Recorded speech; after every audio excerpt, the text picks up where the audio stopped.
Good morning, ladies. Happy Wednesday. I want to start something new today. I want to start something called Worship Wednesdays. Please feel free to drop a video, put something encouraged to uplift somebody, to motivate somebody. I know what it feels like to need to be motivated and or uplifted. So that's why I do this. I do Bible studies in the morning, and I've been studying on Jacob for a while. So I want to share with you what I learned today. Jacob is on the run for his life, and he goes to his uncle's house. He's running for his life because he just cheated his brother Esau out of his birthright, and Esau is hot. He's like, soon as my daddy dies, I'm going to kill him. So Jacob's mother tells him to get out of there, run, leave, go. Don't take stuff with you, just go. So Jacob finds himself at his uncle Laban's house, and he sees his first cousin Rachel. And even the Bible says Rachel is just beautiful. So if the Bible says you're cute, you're cute. But Rachel is the youngest sister. She has an older sister named Leah.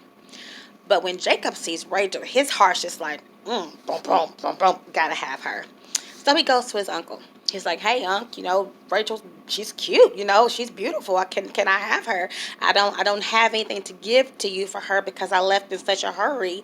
First lesson, when you're doing wrong, you don't have what you're supposed to have, because see, had he not cheated Esau, he could have took some of the livestock and some of the promises that his dad had given to him.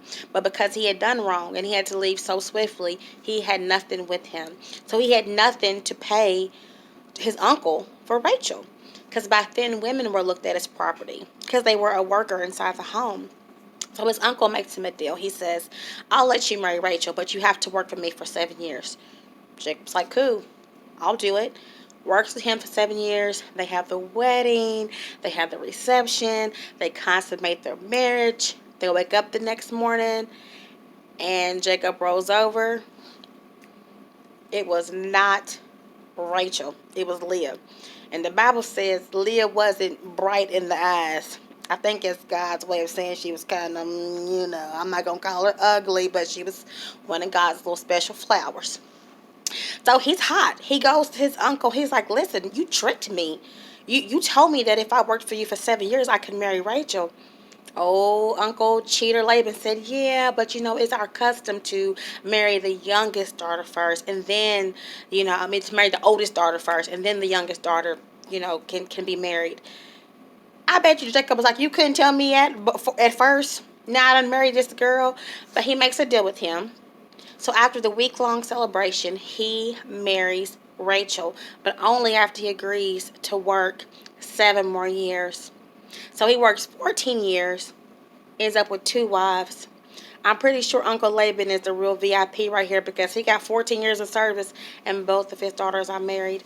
But the good news is that when you cheat somebody, it can come right back to you. So be careful what you do to people, because it'll come back to you. It'll come back on you. So basically the moral of the story is, do what God told you to do, and do what your kindergarten teacher told you to do. Do unto others as you would have them do unto you. Jacob cheated somebody, and he got cheated. Have a good day.